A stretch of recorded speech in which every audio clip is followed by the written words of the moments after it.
Welkom bij de allereerste aflevering van deze nieuwe serie. Mijn naam is Susha en ik verbeter heel graag mijn houding en zit om een betere ruiter te worden. In deze serie ga ik dan ook langs bij verschillende mensen die er helemaal gespecialiseerd in zijn. En de eerste expert waar ik ben is Eelfie Vos. Eelfie die weet alles over centered riding en vandaag gaan we daar dan ook uitgebreid over spreken en mee oefenen. Ik heb al eerder een centered riding cursus bij Eelfie gevolgd. Dat was nog voordat ik eigen paarden had. Toen mocht ik op een lespaard van Eelfie. Dit keer heb ik mijn eigen paard meegenomen, Sterre. Het is de eerste keer dat ze op een andere locatie is. Dus ik moet zeggen dat ik het wel een beetje spannend vind. Maar we gaan kijken hoe het gaat. We gaan zo meteen, dat is Sterre trouwens, we gaan zo meteen uitgebreid dus over centered riding praten. Maar eerst lijkt het me leuk als jij je even voorstelt. Dus wie ben je en wat doe je? Oké, ja, mijn naam is Eelfie Vos. Ik heb een natuurlijke paardenhouderij in Lunteren. En ik ben gespecialiseerd in centered riding en in het biomechanisch correct trainen van paarden. En daarvoor gebruik ik met name de academische rijkunst als basis.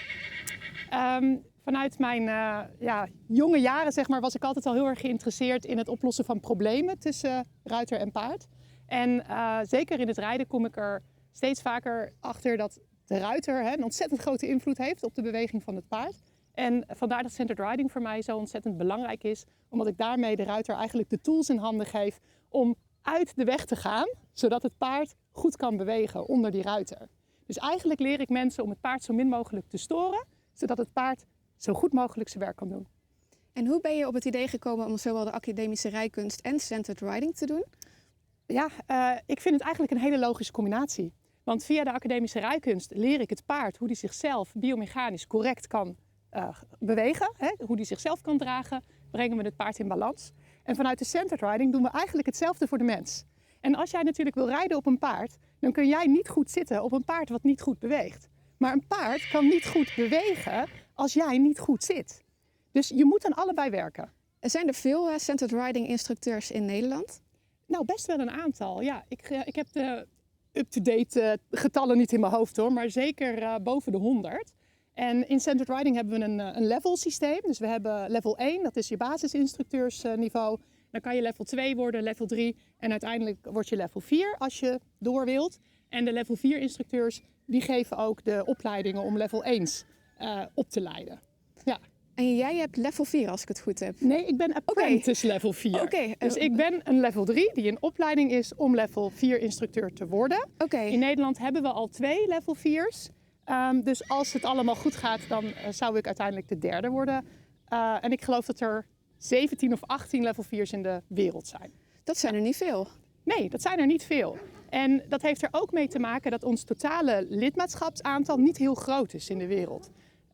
Wij zijn niet een organisatie die super veel gebruik maakt van hypes en social media om een enorme aanwas te krijgen. Centered riding bestaat echt al best wel lang. En eigenlijk is het een kleine organisatie die eigenlijk heel gestaag, langzaam blijft groeien en blijft ontwikkelen. We zitten nu in een fase waarin heel veel van de originele level 4's met pensioen gaan. En nu is het dus tijd dat er dat het jong bloed in de organisatie weer komt. Dus ik ben ook ontzettend blij dat in Nederland er zoveel level 1's zijn. En heel veel mensen met ambitie om level 2 of level 3 te worden. Want we hebben gewoon mensen nodig om de organisatie actief te houden. En dat loopt in Nederland heel goed. Wat is centered riding dan precies? Centered riding is een manier van paardrijden die is ontwikkeld door Sally Swift in Amerika. Omdat ze zelf erg veel last had van haar lijf. Ze heeft waarschijnlijk ongediagnosticeerde polio gehad. En daardoor heeft ze een vervorming in haar wervelkolom gekregen. En artsen hebben haar ouders verteld dat ze waarschijnlijk nooit zonder een rolstoel zou kunnen. En haar ouders waren in die tijd best wel, laten we zeggen, modern. En hebben allerlei alternatieve therapeuten ingeschakeld om haar in de beweging te houden. Dus zo is ze eigenlijk opgegroeid met ervaringen met Feldenkrais, met Tai Chi, met Alexander techniek. Dus allerlei lichaamsmodaliteiten om eigenlijk te leren je lijf zo goed mogelijk te gebruiken. En daarnaast heeft ze altijd gereden. En eigenlijk pas tegen haar pensioenleeftijd aan is ze een boek gaan schrijven over hoe zij al die aspecten van Tai Chi, Feldenkrais, Alexander techniek heeft gebruikt in haar paardrijden om dus een goede ruiter te worden. En dat boek is ingeslagen als een bom. Dat was het juiste boek in de juiste tijd. Is in 33 talen vertaald. Is geloof ik nog steeds het best verkochte paardenboek ter wereld. En toen is ze een tweede carrière gestart en is ze dus gaan reizen om clinics en lessen te geven. En zij is dus de grondlegger van wat nu de organisatie Centered Riding is. Sally Swift is uiteindelijk natuurlijk overleden, maar haar leerlingen die zetten de organisatie voort. En Centered Riding gebruikt dus eigenlijk inzichten uit andere lichaamsbewustzijnsmethoden te paard. En dat is ook de reden waarom wij heel veel oefeningen doen, ook zonder paard. Want hoe jij je gedraagt en jezelf draagt buiten het paardrijden, dat zijn je gewoontes. En die gewoontes die neem je mee als je op je paard gaat zitten. Dus als jij 8 uur per dag zo achter de computer zit, dan ga jij niet makkelijk zo dat 1 uurtje per dag op je paard zitten. Want jouw lichaam is iets heel anders gewend. En eigenlijk gaat het er dus om dat je je bewust wordt van welke gewoontes en houdingspatronen jij hebt en bewegingspatronen. En dat je die gaat omzetten naar iets wat zo functioneel en correct mogelijk is voor jouw lijf, ook op je paard. En dat betekent dat voor mij Centered Riding dus niet alleen maar over rijden gaat, maar echt wel gaat over hoe houden wij onszelf, hè? Wat is onze mindset, wat is onze houding in alles wat we doen in ons dagelijks leven. Dus eigenlijk alleen een Centered Riding les, daar kom je nog niet mee. Je moet eigenlijk in je hele dagelijkse leven, moet je lichaam patronen, je patronen resetten. Ja, dat is pittig. Zeker. Dat is pittig, maar heel gezond. Want hoeveel ruiters ken je niet die klachten hebben? En klachten die verergeren soms na het rijden. Ik heb best wel heel veel ruiters die aangeven dat ze last hebben van nekspanning, schouderspanning, pijn, migraineaanvallen. Of ruiters die zeggen, ja, mijn knieën zijn versleten. Ik heb zo gesprongen in mijn leven en nu zijn mijn knieën kapot. En eigenlijk zijn dat heel veel dingen die we kunnen voorkomen door een betere houding en een beter lichaamsgebruik onszelf aan te leren. Ook op het paard. De Centered Riding gaat uit van het principe dat we onze gewrichten zo optimaal mogelijk gaan gebruiken, zodat wij zo min mogelijk frictie krijgen in ons lijf. Want overal waar je iets vasthoudt, daar ontstaat druk. En dat geeft op de lange termijn spanning en schade. Dus ja, het gaat echt om hoe optimaliseer je eigenlijk je eigen lichaam in je rijden, maar ook daarbuiten. Daar blijf je gezonder mee. Dus ik vind het een hele waardevolle manier van rijden, omdat het niet alleen mensen pijnvrij en spanningsvrij leert rijden, maar ook helpt om verder in hun dagelijks leven zonder pijn en zonder spanning te zijn. En je praat nu echt specifiek over gewrichten. Gaat het ook om spieren? Of, Hele goede vraag. Sally Swift heeft altijd gezegd, ride with your bones. Rij met je botten. Want op het moment dat wij onze botten op de juiste manier uitlijnen, kunnen onze spieren het meest optimaal hun werk doen. We hebben houdingsspieren en bewegingsspieren. En op het moment dat wij een slechte houding hebben, doen we er even voor, dan gaan de bewegingsspieren meedoen om ons lijf support te geven, steun te geven. En dat belemmert de optimale bewegingsvrijheid.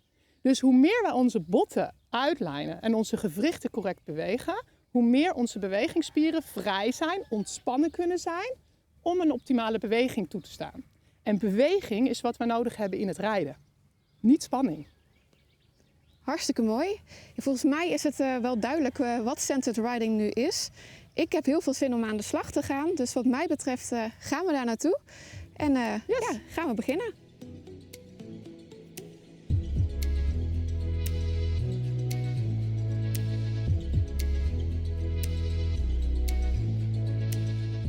Oké, Centered Riding gaat uit van 4 basics. Dus 4 basisprincipes. En die 4 principes, die wil ik je eigenlijk heel kort laten ervaren straks op de trampoline. En ik begin met jou daarmee, omdat je de Open Clinic al hebt gevolgd. Dus jij bent al bekend met die basics.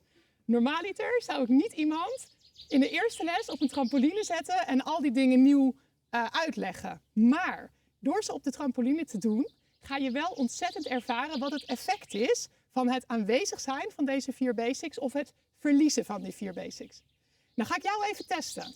Weet jij nog van onze Open Clinic van 100 jaar geleden wat die 4 basics waren? Ik laat het woord aan jou. Heel goed. Die 4 basics die zijn ademhaling, centreren, vandaar ook centered riding, zachte ogen en balans of bouwblokken. En ik heb je zojuist uitgelegd dat centered riding heel erg gaat over het goed uitlijnen van je botten. Dus stel je voor dat jouw lijf, jouw skelet, de blokkentoren is van een kind. Als die blokken goed op elkaar gestapeld zijn, dus je bouwblokken zijn goed in balans op elkaar, dan is die toren stevig. Maar zet je die blokken allemaal scheef ten opzichte van elkaar, dan hoeft er maar een deur dicht te vallen of die hele toren stort in. Nou, dat gebeurt bij ons niet, maar dat is dus het moment waarop onze spieren harder moeten gaan werken om die blokkentoren rechtop te houden. Dus de basic bouwblokken is eigenlijk ook te vertalen als jouw botten goed uitgelijnd zijn, dan is jouw lijf in een goede balans. Ja? De basic zachte ogen gaat om hoe je kijkt. En we hebben toen in de open clinic een oefening gedaan met het focussen van je ogen, dus het maken van harde ogen, of het openen van je blik naar een 180 graden blikveld. En dat noemen we zachte ogen. Het grappige was, toen ik 18 was en ik leerde centered riding, toen hadden ze het steeds over soft eyes. En ik maar denken dat ze soft eyes bedoelden. Want in het Engels klinkt dat natuurlijk hartstikke hetzelfde. Dus voor mij zijn zachte ogen ook soft eyesje. Ja, ik weet niet, het zit nog steeds in mijn hoofd. Maar het gaat dus echt om het openstellen van je blik. En op het moment dat je dat doet, dan zal je ervaren, hopelijk straks op de trampoline, dat alles makkelijker beweegt. Nou, die derde basic is dus centreren. En dat is een beetje een abstract idee wat kan helpen om goed in balans en in je lijf te zijn. Namelijk het idee dat jouw centrum in jouw bekken ligt. En wij visualiseren dat centrum graag als een balletje, waardoor je eigenlijk je gewicht wat naar, je balans wat naar beneden brengt en je bekken in de juiste manier stabiliseert. Het is een concept, daar moet je beelddenker voor zijn. Het idee van een bal in je bekken werkt niet voor iedereen, maar goed gecentreerd zijn is hetzelfde als in de Oosterse gevechtskunsten. In Japan zeggen ze set your hara. Je hara is daar je centrum. In het Chinees noemen ze het je dantian. Het is de plek waar je in de Oosterse filosofieën je levensenergie of je chi uit kan halen. En eigenlijk is het zo dat op het moment dat jij gecentreerd bent, dus dat jij in je bekken bent, dat al het andere makkelijker gaat. Je bent stabiel, zonder spanning, je kunt bewegen, zonder onbalans. Je hebt het nodig in je gevechtsporten, je hebt het net zo hard nodig in je rijden. En de laatste basic is dus je ademhaling. Als je heel veel praat, dan gaat je ademhaling soms een beetje hoog zitten. Maar wat we eigenlijk willen, is dat je diep ademhaalt richting je buik. Dat je buikademhaling en borstademhaling combineert om je maximale longvolume te vinden.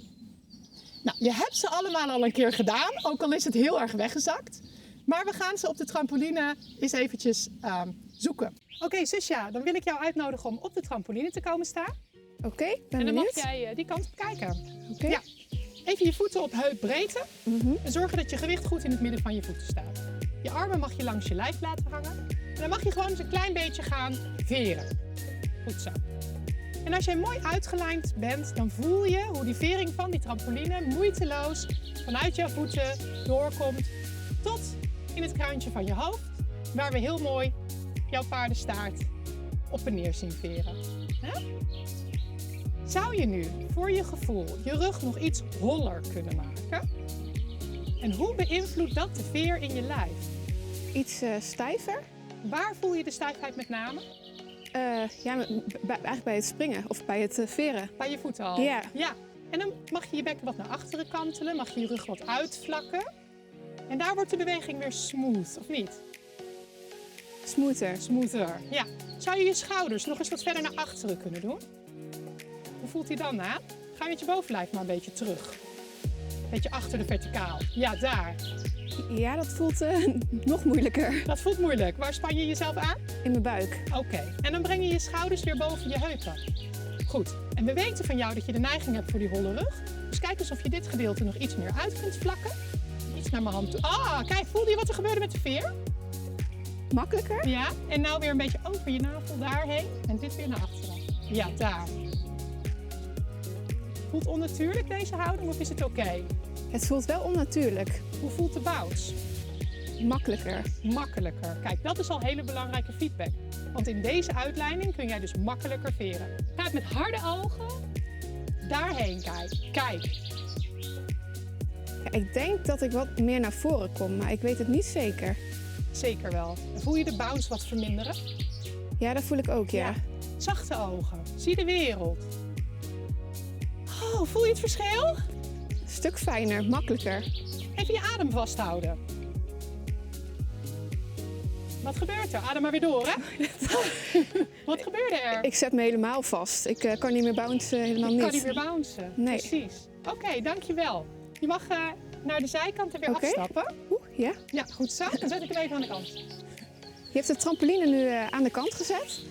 Gaan we nu het paard op of gaan we nog wat We ernaast gaan doen? nog één basic ervaren en dat is het centreren. Want op de trampoline heb je nu je bouwstenen, je harde versus zachte ogen en je ademhaling. Even heel kort ervaren.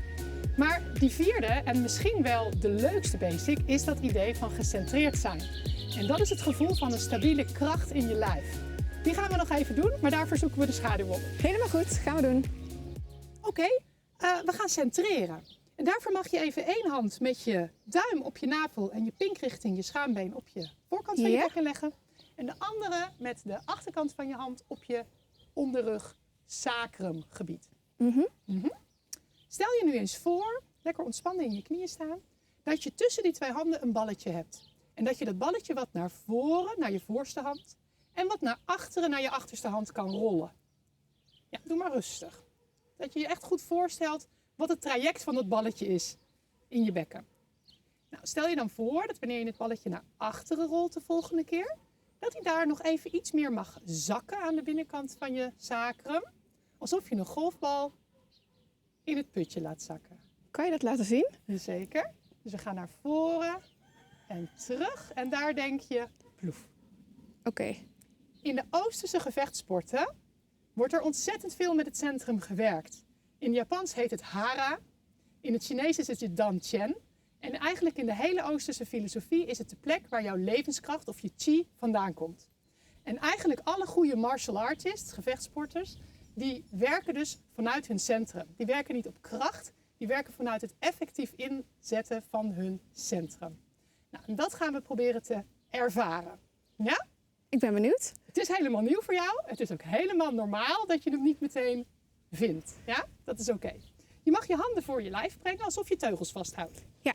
Goed zo. Dan doe ik mijn handen daaromheen. Ja. En jij mag een heel klein beetje in mijn handen gaan duwen. Kijk, en nu doe je dat door je bovenlijf naar voren te gooien. Voelde je dat? Ja. Denk eens dat jij duwt vanuit het kantelen van je bekken en het laten zakken vanuit je centrum. Oeh, dat is lastig. Dat is lastig. Laat je knieën los.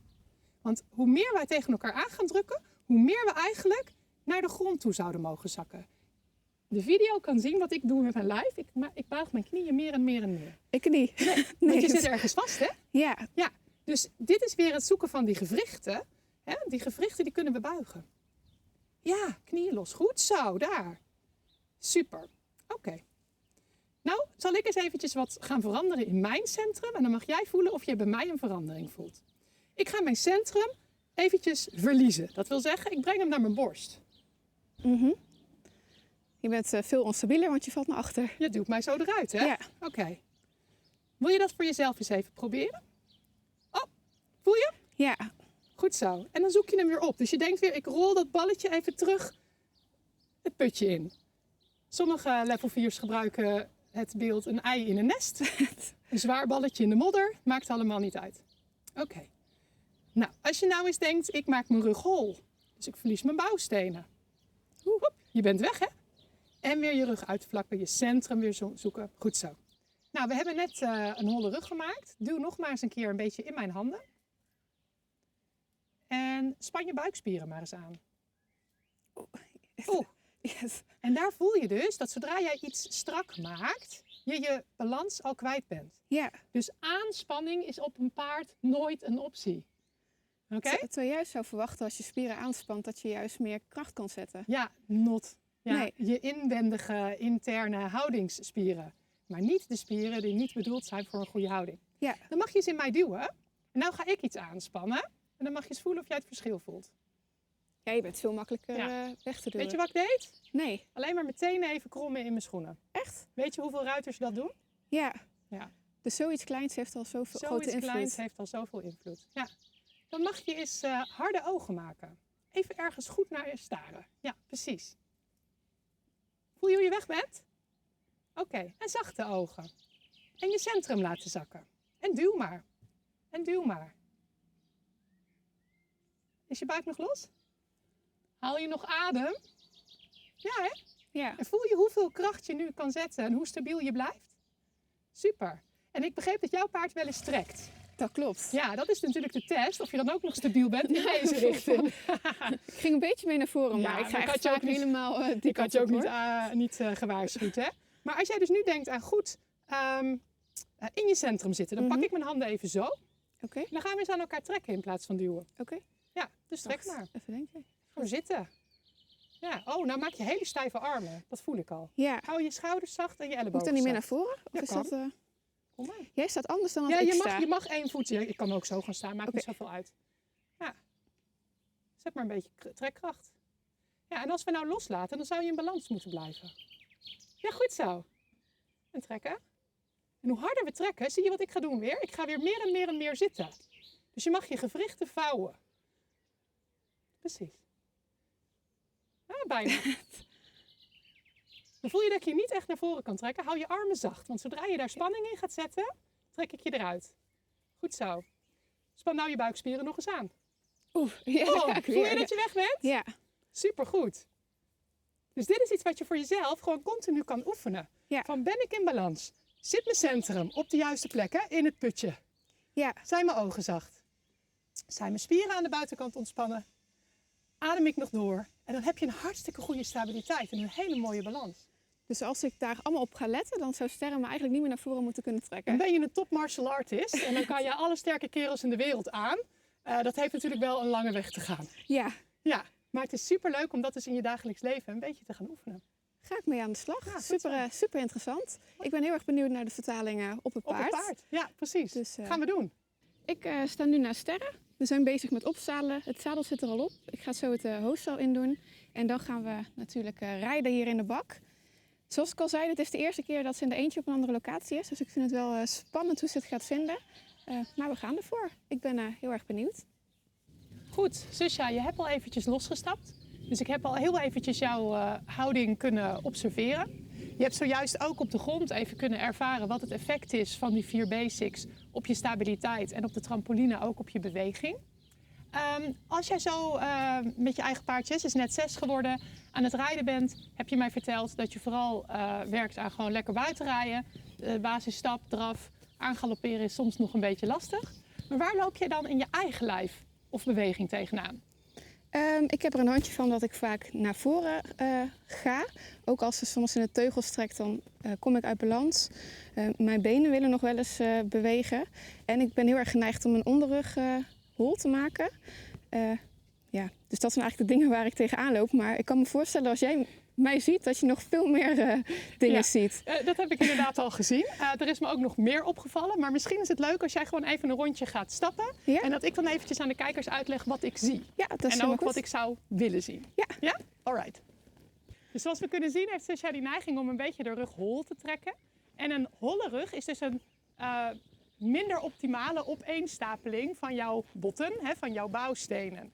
En die heeft ook direct een effect op de beweging van jouw heupen en je benen daaronder.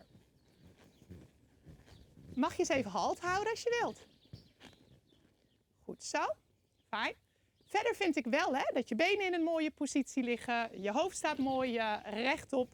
Dus eigenlijk is het belangrijkste bouwblok wat we willen veranderen, is die wat holle rug.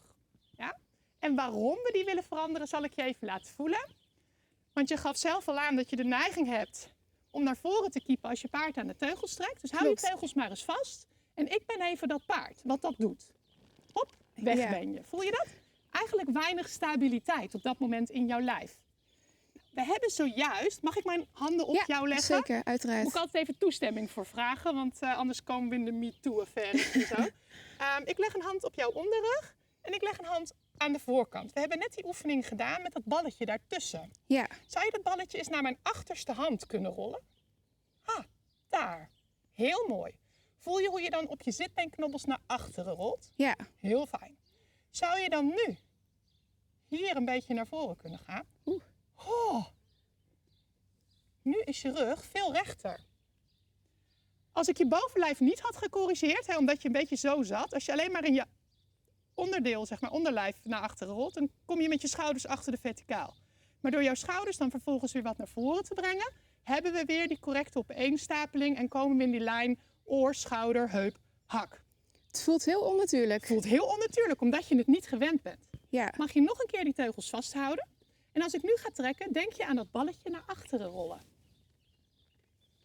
Ja, ik zit veel beter in het zadel. Ja, nou een beetje ga ik wel naar voren, maar dan kom ik nu ook praten, denk ik. Ja, en je zet dan wat spieren vast. Als je je ellebogen nog ietsjes meer gebogen kunt houden. Ja, is vervelend hè, maar ik wil eventjes dat punt maken op de camera, Pony. Wauw, voel je het verschil? Wat is het belangrijkste? Ja, je zit stabieler, maar waar haal je deze kracht vandaan? Kost het je moeite? Nee. Nee hè? Ik hang echt hè, even voor de duidelijkheid. Ik voel heel veel gewicht. Ga je terug naar je andere houding?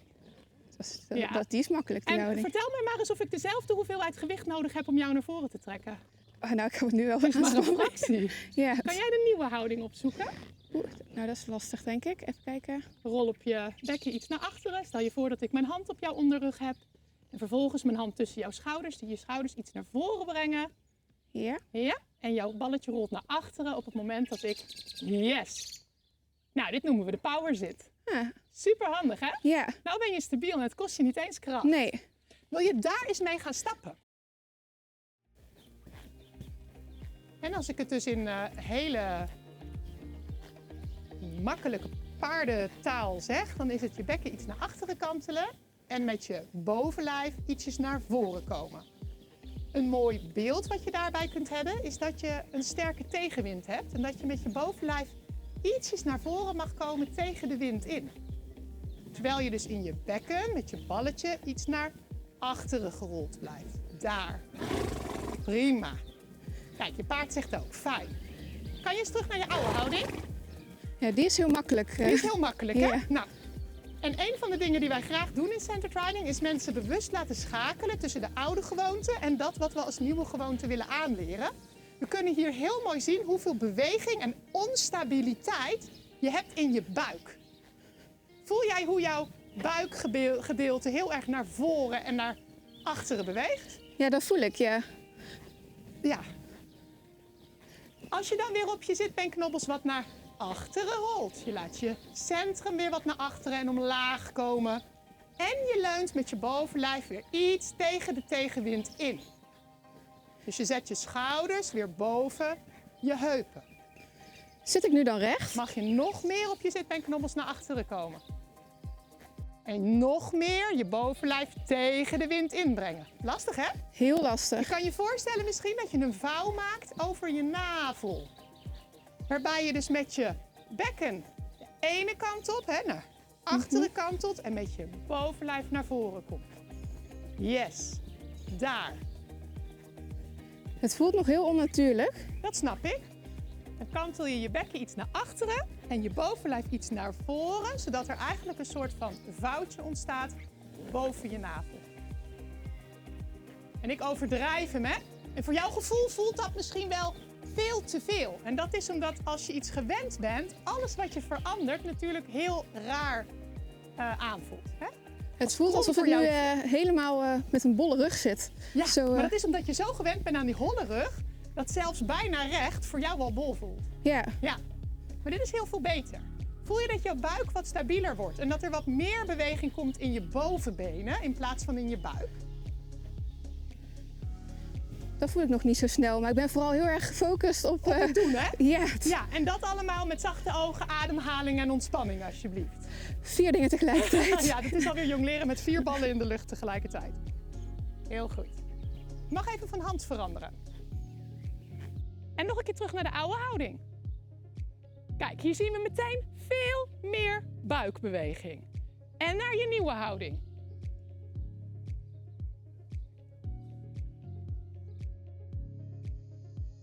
Super. En hier zie ik hoe jouw benen meer rechts, links gaan bewegen.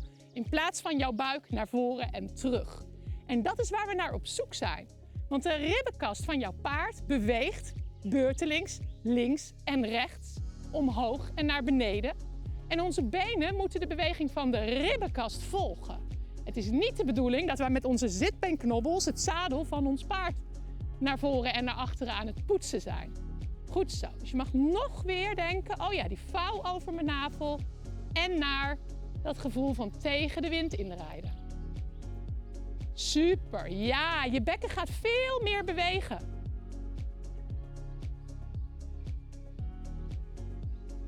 Heel fijn. Zachte ogen. Ademhalen. Buikspieren los. Heel goed. Fijn. Je mag hier in het hoekje nog even komen stilstaan. Dus elke stap moet ik erop letten. Moet je erop opnieuw Ja. op letten. Nu ga ik alweer naar voren, want ik heb weer mijn holle rug. Gedeeltelijk. En hier, je ontkomt niet ook aan de beweging van je paard en aan de biomechanica daarvan. Als een paard namelijk met zijn achterbenen ook wat meer en zijn rug wat meer dit doet, dan duwt hij jou natuurlijk ook naar voren. Ja. Dus het idee dat jij eigenlijk met jouw bekken moet gaan doen wat jij wilt dat je paard gaat doen. Dat is wat erachter zit. Niet per se meegaan met dat wat jouw paard jou geeft, maar proberen om die beweging iets te verbeteren. Want hier gaan jullie elkaar in stand houden. Als jij met die holle rug blijft lopen, blijft jouw paard ook hier hangen in die rug. En op het moment dat jij natuurlijk aangeeft, hey, we kunnen ook iets anders doen, dan geef je je paard ook de kans om dat te volgen. Ja, Mits die dat fysiek natuurlijk ook kan. hè? Ja. Daar zit altijd een belemmering. Nou, wat we eens even gaan doen, ik ga nog even een keer mijn handen op jou leggen.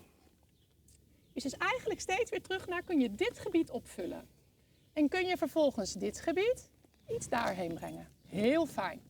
Wat we hiermee dus doen, is jouw wervelkolom wat rechter maken. De natuurlijke curve die jij in je wervelkolom hebt, die gaan we iets verminderen. We kunnen hem er niet uithalen, dat willen we ook niet, want dat hebben we nodig. Maar hij is bij jou iets te veel. Dus die naar voren en die naar achteren, ja. Goed. Ik ben ook zelf heel benieuwd hoe het eruit ziet. Want voor mijn Precies. gevoel zit ik niet recht. En hier gaat het om, hè? We hebben gewoontes, voor ons voelt dat normaal. En we willen heel graag dat die gewoonte vervangen wordt door iets wat nog beter is. Maar dat voelt in het begin super gek. Kan jij eens terug naar je oude houding?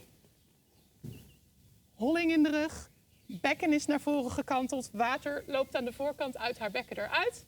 Terug naar de nieuwe houding, bekken kantelen, tegen de wind in. Denk aan het marionettentouwtje aan je hoofd, waardoor je mooi lang wordt en alle botjes mooi op elkaar gestapeld zijn. Nu ben je recht. Ja, Bizar, hè? ik ben heel erg benieuwd. Ja. Het voelt echt heel scheef. En net toen ik aan jouw teugels trok, hebben we vastgesteld hoeveel meer stabiliteit Ja. het je geeft. Maar het geeft jou in de beweging dus ook echt een andere beweging. Ja. En dat is het volgende wat je eigenlijk moet gaan leren voelen. Dat we dus uit deze beweging komen en in deze beweging komen. Zodat we veel meer mee kunnen gaan bewegen met de rug van ons paard. In plaats van eigenlijk het gekke kippendansje te doen. Als die ribbenkast van het paard beweegt, willen wij mee kunnen swingen met onze benen met die ribbenkast. En dat gaat dan over stap of gaat dat over draf? Hele goede vraag. Dit is de stap. Ja, oké. De draf heeft ook een links-rechts beweging in de ribbenkast, maar hij is kleiner en sneller. Dus als jij wilt doorzitten in draf, is dit ook de sleutel. Oké. De meeste mensen gaan dit doen. Ja. En dan gaan ze bonken. Ja, ik ben dat. Ja, maar als je het in stap dus al moeilijk vindt Ja. om hem goed te hebben, dan is dat natuurlijk in draf in een hoger tempo nog veel lastiger. Ja. Want hoe moeilijker het wordt, hoe meer je vervalt in je oude patronen. Ja. Dus eigenlijk gaan we nu eerst in stap kijken of we dat patroon een beetje kunnen gaan veranderen. En nog belangrijker is dat jij gaat voelen wanneer zit ik in de oude houding en wanneer zit ik in de goede houding. Zodat jij thuis zelfstandig dat nieuwe patroon kan gaan opzoeken. Want ik kan jou nu wel helemaal mooi kneden in de juiste houding en zeggen hou dit vast. Maar dat werkt niet. Nee. Jij moet het gaan voelen, jij moet het gaan veranderen. En het kan best zijn dat jij in die nieuwe houding ergens een keer rekpijn gaat voelen hier in de spieren van jouw rug. Want die zijn zo gewend aan die holle rug dat het best kan zijn dat ze hier wat verkort zijn. En als jij dan dus dat gaat doen en je vult die rug uit, dan zeggen die spieren, ja maar die rek ben ik niet gewend. Dat hebben we met paarden ook. Als die paarden gewend zijn om zo te lopen en wij gaan ze dwingen om dit te doen, dan zetten we die hele bovenlijn op rek. Dat kan een jong paard of een paard wat dat niet gewend is niet een uur volhouden. Dus we moeten er naar zoeken en dan mogen we ook wel weer zeggen, nou gaan we er weer even uit. En nou zoeken we het weer op en nou gaan we er weer uit. Dus je mag jezelf ook pauze geven in je oude houding. Dat is fijn. Zolang je er maar aan bewust bent, hè, dat het je oude houding is. Ja, En hoe vaker je wisselt, hoe meer jouw nieuwe houding natuurlijk aan gaat voelen voor jou. ik vind het wel heel makkelijk om te voelen wat mijn oude houding is. Maar wat dan de nieuwe goede houding is, dat vind ik wel nog lastig om te voelen. Ja, en je hebt niet altijd iemand ervoor staan om dan even aan jouw teugels te trekken om te testen of je stabiel genoeg bent. Sterren zelf. Ja, maar oké, dat is- de paard inderdaad. Maar dat is dus een goede test. En de tweede feedback is dus wanneer je eigenlijk deze beweging in je heupen gaat voelen. In plaats van die. En dat is dan de links-rechts? Of... Ja, het is echt Is het- letterlijk het voelen dat je been een beetje wordt opgetild en weer gaat zakken. Met de beweging van haar ribbenkast mee. Oké. Dus het is niet naar links en rechts in je gewicht. Het is echt het optillen en weer laten vallen van je benen door haar ribbenkast. Oké. Ik ga nog maar een stap. Kun jij voor mij eens nu zeggen, als je voelt dat jouw rechterknie, dus de knie aan de binnenkant, omlaag gaat? Oh, wacht. Nu. Nu. Nu. Nu. Super! Dus jij zakt op het moment dat het achterbeen de boog door de lucht aan het maken is. Want dat is eigenlijk ook het moment dat je moet drijven, toch? Heel goed! En daarom is het zo ontzettend belangrijk dat je dit A weet en B kunt voelen, Ja. zodat je timing van je hulpen veel optimaler kan zijn. Hoe heb jij vroeger geleerd om je paard aan te drijven als je harder wil gaan? Ja, ik heb nog de oude manege. Toen was het zelfs nog schoppen. Met Dus, één been of met twee benen? 2 benen. Twee benen. Dus wat doen wij met de bewegende buik van een paard als wij met twee benen erin komen? Ja, de beweging stopt dan. Heel goed. Nou, wat doet een paard op dat moment?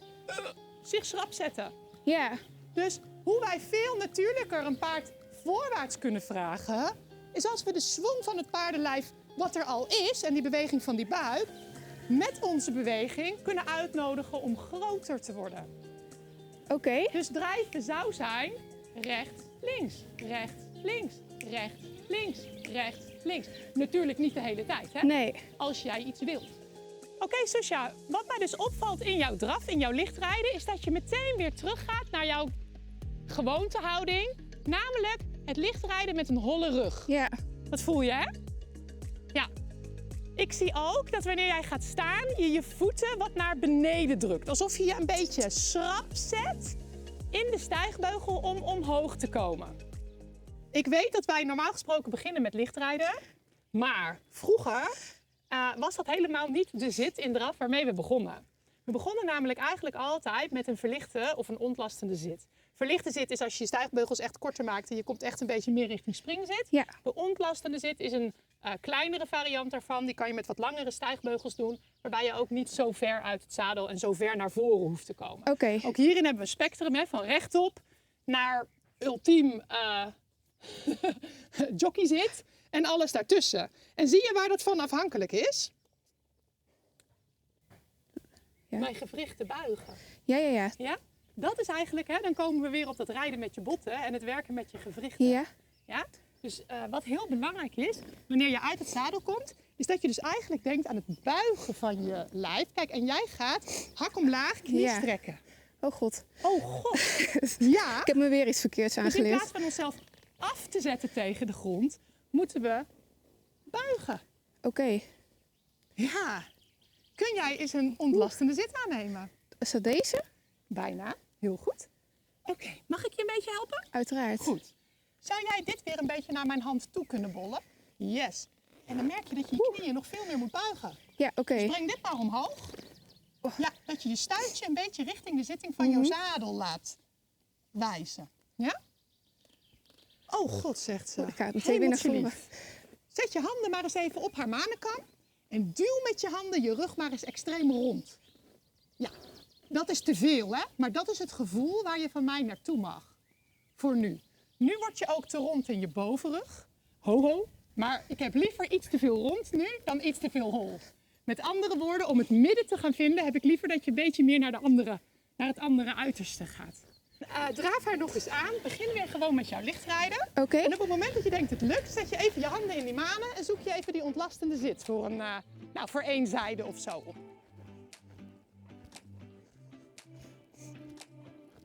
Kijk, er is nu al iets veranderd in Susha's lichtrijden. Ja, iets te bol in je bovenrug, maar dat neem ik even voor lief. Oeh. Ja, heel goed. En dan ga je weer licht rijden. Goed zo.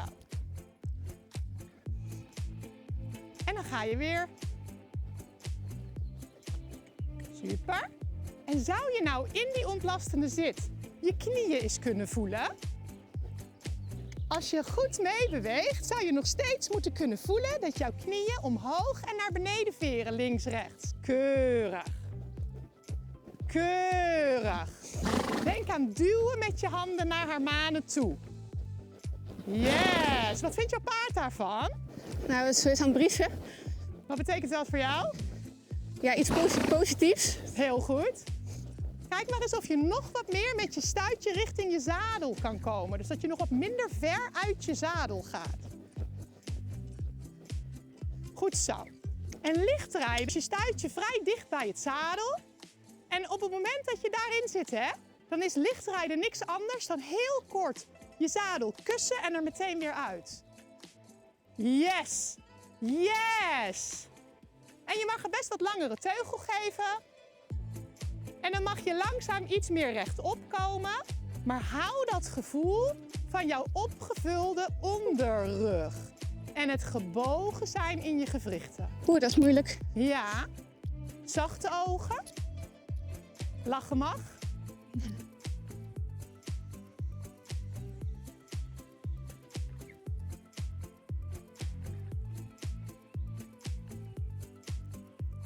Super, daar ja. Yes. Mag je nog een keer van hand veranderen? Nou is het dus iets te vroeg voor mij om in één zo'n les meteen ook naar doorzitten te gaan. Maar kan je je voorstellen als jij in deze houding die links-rechts in je knieën heel goed voelt, dat doorzitten niks anders is dan steeds weer wat dichter bij jouw zadel komen en steeds weer wat meer rechtop komen. Zonder dat je dan die links-rechts beweging in je knieën onderbreekt. We noemen het ook wel achteruit fietsen naar je zadel. Want dat links-rechts bewegen is bijna alsof je achteruit fietst. En als jij dat dus in de ontlastende zit hier goed gevoeld hebt, dan fiets je eigenlijk langzaam met jouw heupen zo richting je zitting van je zadel en kom je tot doorzitten. Je mag het een keer proberen, maar meestal is het in één les too much. Hè? Je moet eigenlijk eerst die links-rechts beweging in die ontlastende zit goed internaliseren. Nou, er zit nog veel meer achter dan dit. We hebben echt maar het topje van de ijsberg. Maar ik denk wel dat het voor één les ook genoeg is. Anders dan krijg je veel te veel nieuwe input. Ja. Dus als ik jou mag vragen, wat is het belangrijkste wat je hieruit meeneemt voor je eigen rijden?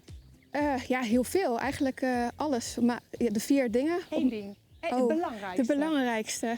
Voor mij, ik denk als ik naar huis ga, dat ik het meest op moet letten dat ik niet in die holle houding weer zak. En dat ik echt het balletje weer naar achter moet rollen. En tegen de wind in moet gaan zitten. Dat dat het allerbelangrijkste is. Ja, dus eigenlijk is van de basics die we hebben behandeld, op dit moment dat centreren in combinatie met die bouwblokken goed op elkaar stapelen, even jouw belangrijkste huiswerk. Ja? Oké. Ja? Tegelijkertijd wil je natuurlijk je ademhaling in de gaten houden, wil je je zachte ogen houden. Maar op het moment dat jouw holle rug daar is, dan gaan die andere dingen niet zo goed lukken. Dus probeer inderdaad daaraan te denken. Centrum, naar achteren, omlaag, tegen de wind in. En dan kun je denken, oh ja, zachte ogen, oh ja, ademhaling. Ja. Ja. En wat ik heel mooi vind, is hoe mooi Sterre eigenlijk ook feedback gaf tijdens het rijden. Dus ook zonder instructeur, als jij goed luistert naar je paard en goed kijkt en voelt, hoe beweegt zij? Maakt ze mooie lange passen? Komt ze met haar hals mooi voorwaarts, neerwaarts? Of spant ze zich wat aan in de rug en komt haar hoofd omhoog? Dat is eigenlijk jouw belangrijkste feedback, of je het goed doet of niet. Oké. Heb je nog vragen? Nee, het is heel veel informatie vooral. Dus ik moet alles even thuis tot me door laten drinken. Een nachtje van overslapen, denk ik. En heel veel oefenen. Dus het is een hele duidelijke uitleg. En het is vooral een kwestie van doen en heel veel oefenen. Ja, nou, ga ermee aan de slag. En als je vragen hebt, hoor ik het. Ja, super bedankt voor de les. Graag gedaan. Sterre gaat al in de achteruit, ja precies. Ga je compliment doen, Sterre? Nee, echt heel erg bedankt. Ik vind het super interessant, super leerzaam. En ik heb nog een hele lange weg te gaan. Allemaal hebben we dat. We hebben dat allemaal. Ja. Nou, ik kan me voorstellen als jij op een paard zit dat het toch anders gaat. Ja, maar ik heb ook mijn werkpunten, want die blijven komen. Het is als een ui met alle laagjes die je afpelt. En Ja. Ja. Nou, ik heb een grote ui nog. Dus, maar heel erg bedankt voor de tijd en voor de les en voor alles. En de kijkers thuis ook heel erg bedankt. Mocht je dit nou leuk vinden, dan kan je natuurlijk bij Ilfie terecht in Lunteren voor les. En mocht je meer van dit soort video's willen zien, abonneer je dan. Want we gaan langs nog meer verschillende experts. Dankjewel.